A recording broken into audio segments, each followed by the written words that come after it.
It's strange how the most ordinary places can become the backdrop for the most extraordinary nightmares. For me, that place was a gas station off the highway.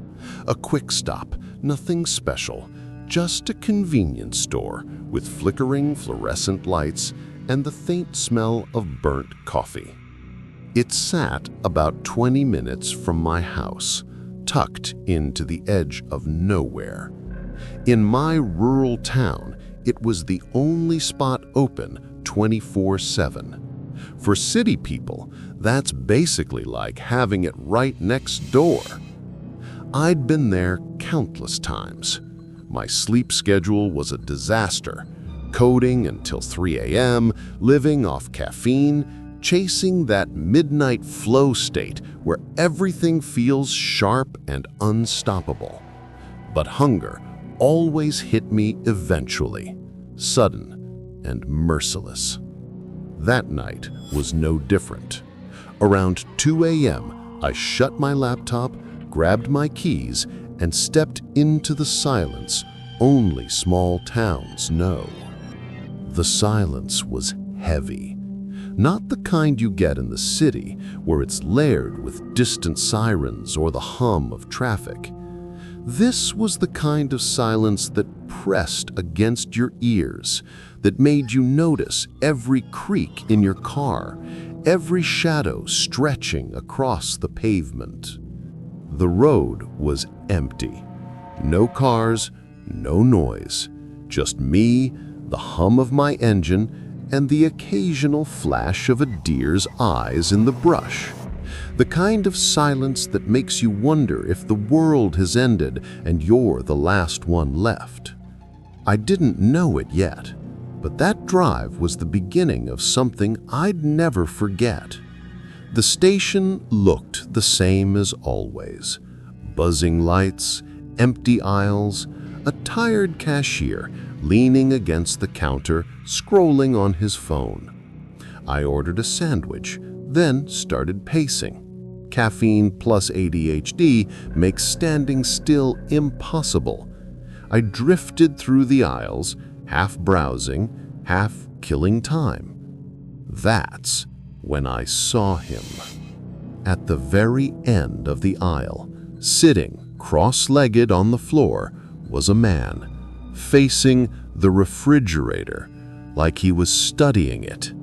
At first, I thought I imagined it. But no, he was really there. Brown coat, jeans, completely still. I tried to sneak a look at his face, pretending to browse snacks.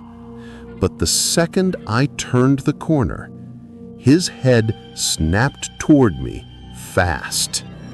His eyes were wide, too wide. His lips trembled like he was freezing, even though the store was warm. His posture was twisted, strained, unnatural. And the stare, it wasn't angry, it wasn't happy, it was empty, like staring into a corpse.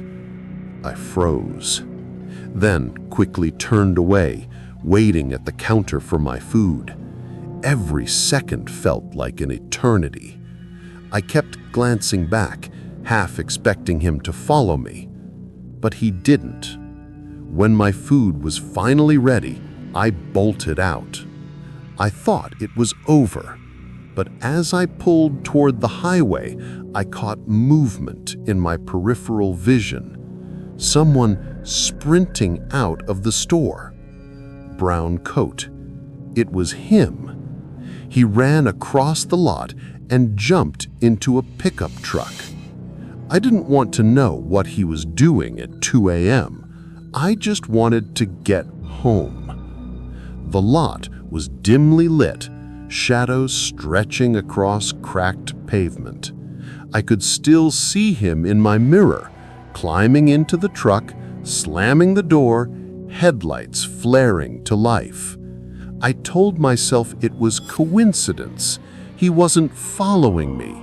He was just leaving at the same time. But deep down, I knew better. The way he sprinted, the urgency in his movements. It wasn't normal, it wasn't casual, it was deliberate. I pressed harder on the gas, merging onto the highway. The fluorescent glow of the station shrank behind me, swallowed by darkness. For a moment, I thought I was safe. Then, headlights appeared. Too close, too fast. At first, I thought it was a cop. I slowed down, waiting for flashing lights, but none came. Instead, the truck surged closer, flashing lights, honking, swerving. Every move I made, he mirrored. Every lane change, every acceleration. He was locked onto me. Then he rammed my car. The impact jolted me forward, hands gripping the wheel, heart pounding. That's when I knew this wasn't random. He was trying to kill me. At 100 miles an hour, the world blurred. My hands shook, sweat dripping, brain screaming that I was seconds from death. He lined up for another hit. Instinct took over. I swerved left, slammed the brakes. His truck shot past me, fishtailed, spun out, and tore off the road into a field. I didn't wait to see what happened next. I sped home, shaking the whole way. As soon as I got inside, I called the police. I know that station has cameras. I know they'll catch him. But it's been a week. No updates. My car's dented but fixable. My nerves, not so much. Every night since, I've replayed it.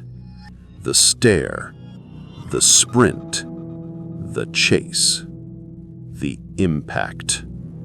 And the worst part? I still don't know why he chased me, or what would have happened if I hadn't gotten away. All I know is I never want to see him again.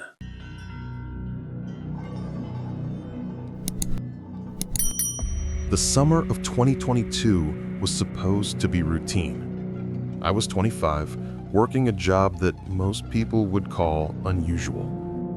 Not food delivery, not hauling furniture.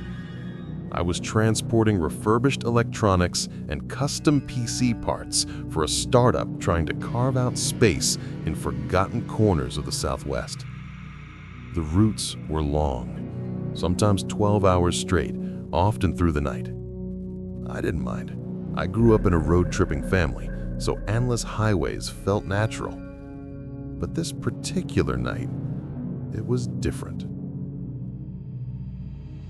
I was deep into the final leg of a Phoenix to Lovington run. Around 1 a.m., winding through Route 82 past the outskirts of Lincoln National Forest. If you've never driven that stretch at night, it's impossible to describe the isolation.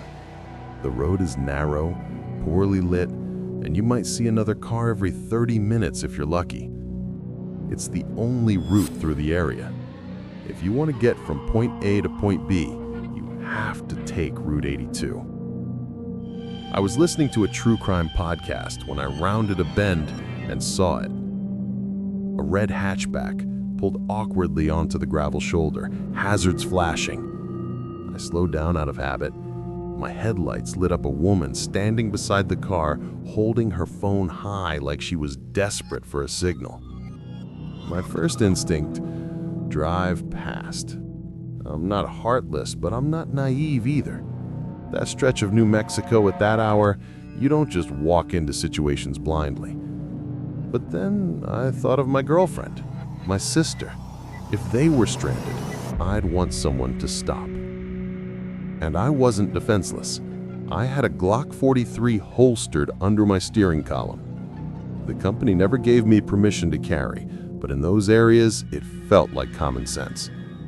So I slowed down, cracked the passenger window, She rushed over immediately, tried the door handle, locked. She said her car had died, she couldn't get anyone on the phone, and needed a ride to the nearest gas station. Her voice was jittery, almost slurred. Stress? Drugs?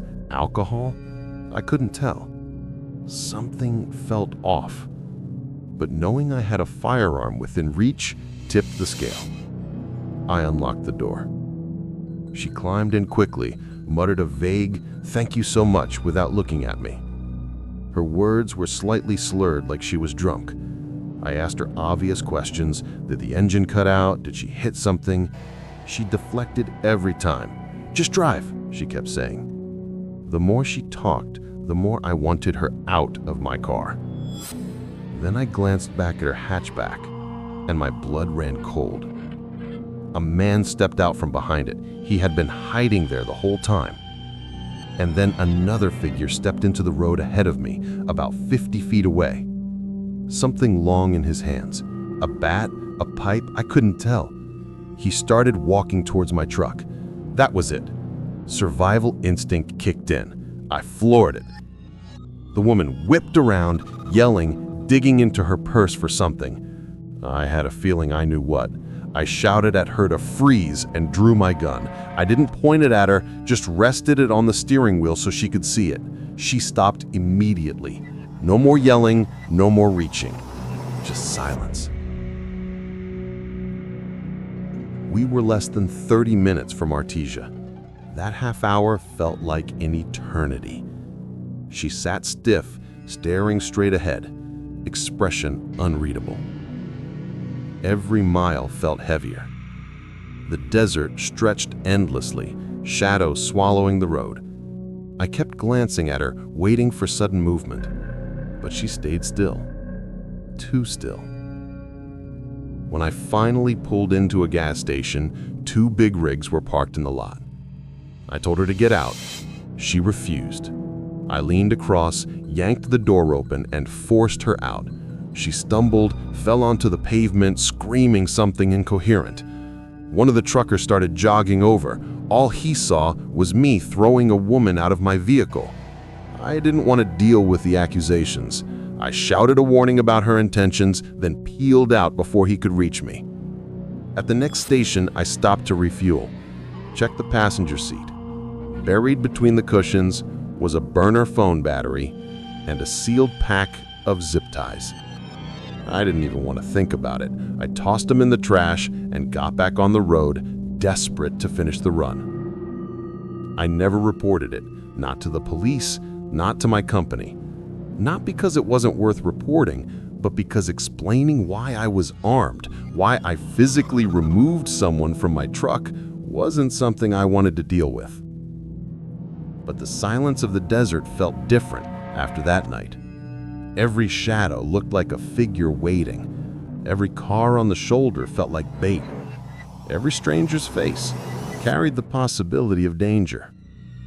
One thing's for sure, being armed that night may very well have saved my life. It's strange how certain nights never leave you. They cling to your memory like a shadow, always there, waiting, ready to remind you of what you saw and what you felt. This happened about 3 years ago. My husband and I were driving cross-country, Utah to Georgia.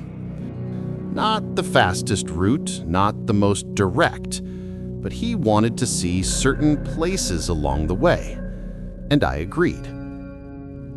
What I didn't realize was that his chosen path would take us through some of the most desolate stretches of highway in the Midwest. Miles upon miles of nothing. No towns, no lights, just endless flat land that seemed to swallow the horizon whole. The worst section? Western Kansas. U.S. Route 400. If you've ever been there, you know. It's not just empty. It's empty in a way that feels unnatural. like the land itself has been abandoned, like no one should be there. We'd been driving all day. The sun had set hours earlier. I fell asleep in the passenger seat. I'm one of those people who can sleep anywhere in a moving car. The hum of the tires, the rhythm of the road, it always knocks me out. But around 10 p.m., I woke up. The car was slowing down. My husband had pulled into a tiny gas station off the side of the highway. One of those places that looks like it hasn't been updated since the 1970s. Flickering neon sign, one pump, a single building with peeling paint. He said he was going to grab snacks and fill up the tank. I figured it was my last chance for a while to use a real bathroom. So, I got out. I didn't bring my phone, didn't bring my purse. I thought, I'll be in and out, no big deal. The cashier barely looked up when I walked in. Older man, expressionless, like he'd been sitting behind that counter for decades, watching strangers pass through. The bathrooms were tucked down a narrow hallway at the back, dimly lit. The kind of hallway where you feel like the walls are closing in. I opened the women's restroom door and nearly collided with a woman coming out of a stall. At first, it didn't seem strange, but then I saw her. Her hair was gray, messy, unkempt, almost sticky looking.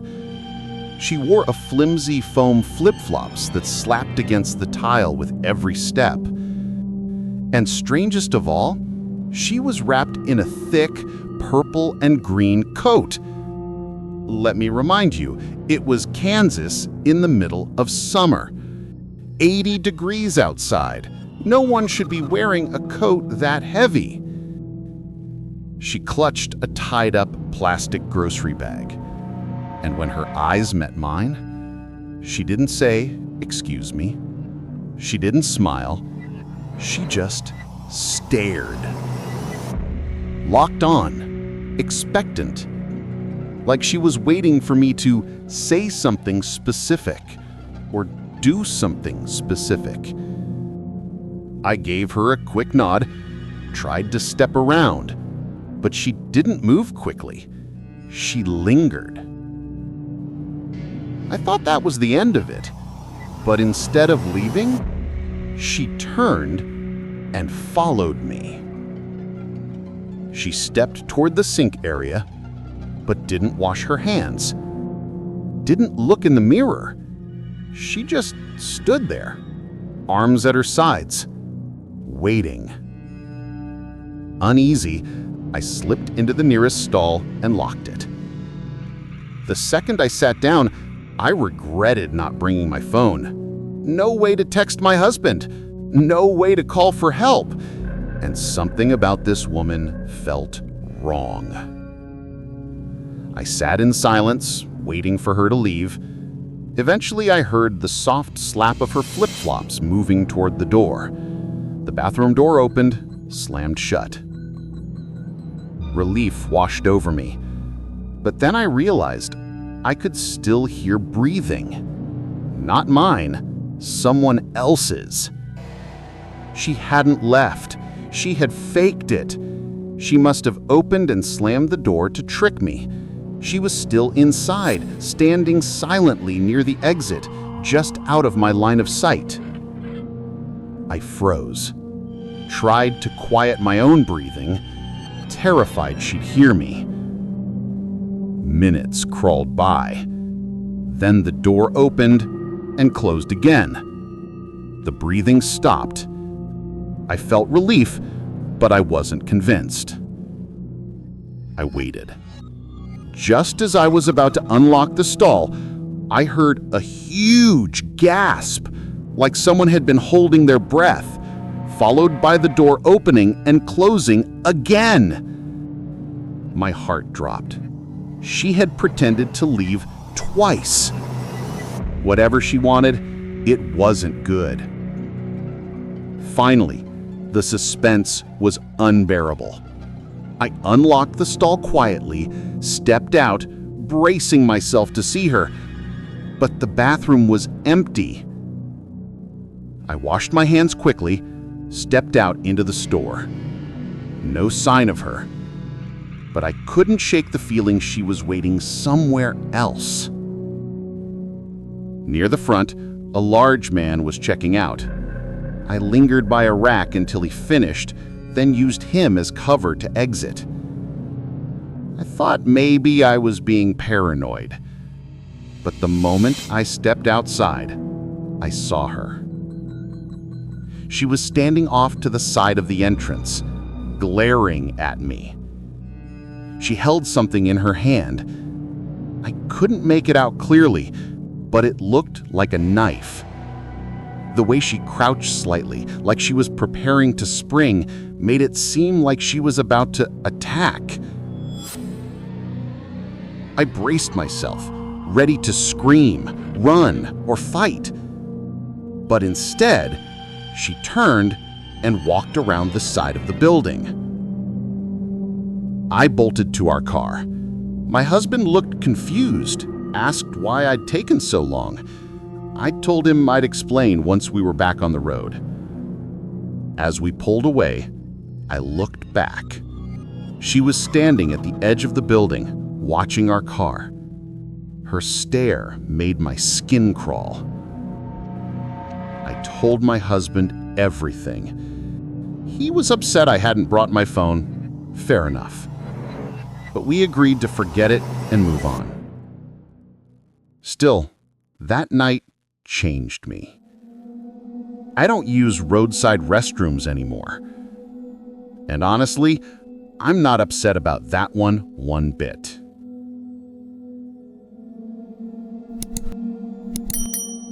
I need you to listen carefully, because what I'm about to tell you is the reason I will never, and I mean never, stop at a highway rest area after dark again.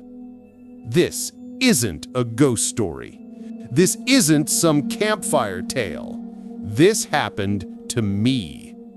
And if I had made one wrong choice that night, I wouldn't be here to tell you about it. It was January of 2020. I was 24 years old, working for a small logistics company in the Midwest. My job was simple: deliver auto parts between cities. Long drives, decent pay, no boss breathing down my neck. It was the kind of job that felt easy, until it wasn't. That night, I was driving east along I-80, leaving Des Moines, heading toward Davenport. 3.5 hours of asphalt, headlights, and silence. I left around 8 p.m. By 10:30, I was deep in the middle of nowhere. No towns, no exits, just the hum of tires and the occasional semi roaring past in the opposite lane. The kind of night where the dashboard lights feel too bright. The kind of night where the cold seeps into your bones. The kind of night where you start to wonder if you're the only person alive on the road. Around that time, I started to feel it, that heavy, dangerous drowsiness, my eyelids dragging down like weights, my mind drifting. Then I saw it. One of those blue rest area signs, like a beacon in the dark. I told myself I'd stop for just a few minutes, stretch my legs, grab a drink, wake up. The rest stop looked deserted. Dim streetlights, a small brick building with restrooms, about a dozen parking spaces, and one other vehicle. A white van, parked way at the end of the lot, lights off, silent, waiting. I pulled under a lamp, locked my truck, and went inside. The men's room smelled faintly of cleaning solution and mildew. The heater rattled like it was about to die. I splashed cold water on my face, staring into the mirror. And then I heard it. The door creaking open behind me. I spun around. Nothing. Just the hum of the heater. But I swear, I felt someone there, watching. I stepped outside and froze. The van's headlights were on. The engine wasn't running, but the lights were burning through the dark. I hadn't heard it start. I hadn't seen anyone move. It was just on. That's when the feeling hit me. That deep, primal warning in your gut. Something was wrong. I unlocked my truck fast, climbed in, and started the engine. As I pulled toward the exit, the van's lights shut off again. Dead black. I told myself maybe someone was sleeping inside. Maybe they accidentally hit the switch. But I couldn't shake it. That crawling sense that I was being watched. Back on the highway, I kept checking my mirrors. For 5 minutes, nothing. Just empty road. Then I saw them. 2 dots of light, growing closer. The van. It caught up fast. Boxy, dirty, no logos, no windows, just a faceless cargo van. It glued itself to my bumper. I was already going 75. Didn't matter. It stayed inches behind me. Then it pulled alongside. The driver rolled his window halfway down. I could barely see his face. A shadow, a baseball cap. He motioned for me to roll mine down. I didn't. He gestured again, then pointed at my truck bed, like he was warning me, like something was wrong. But my truck bed was empty. That's when I realized he wasn't warning me.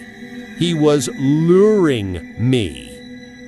I ignored him, pretended not to notice, but he started honking, drifting closer. Then he sped ahead, cut in front of me. For a second, I thought he was going to slam on the brakes.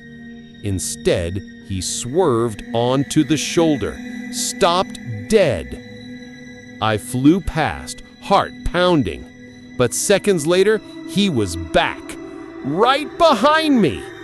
Sometimes fading into the distance, sometimes surging forward out of nowhere, like a predator playing with its prey. I knew I needed to stop somewhere public, somewhere with people. The next sign said, "Truck stop, 5 miles." I took the exit, pulled under the brightest light near the diesel pumps, semis lined up, drivers inside the diner, safety. Or so I thought. 2 minutes later, the van rolled in, slow, deliberate, idling at the far end of the lot, facing my truck. I went straight inside. The bell rang above the door. The woman behind the counter looked up. I told her what happened. She saw how shaken I was. She called over a trucker at the counter. Big guy, flannel shirt, gray beard. He stood up, walked outside with me. And there it was. The van, idling. 2 figures inside, both in hoodies, both staring straight ahead, not moving, not speaking. The trucker muttered, "Yeah, that ain't good." He walked straight toward them. I didn't hear what he said, but suddenly the van reversed, swung around, and peeled out of the lot. Gone! I stayed in that diner for an hour, watching the windows, waiting. When I finally finished the drive, I parked under the hotel lights, checked my truck. Everything looked fine, except for 2 smudges on the tailgate, like dirty hands had tried to pry it open. I quit that job a few months later, and now every time I drive long distance, I fill up before dark. I bring snacks, and I never stop unless it's crowded and open 24 hours. Because I know for a fact, if I had rolled down that window or pulled over when they told me to, I wouldn't be here telling you this story. Thank you for watching this video. If you enjoyed it, don't forget to like, comment, and share. Make sure to subscribe to the channel and press the bell icon so you never miss an update.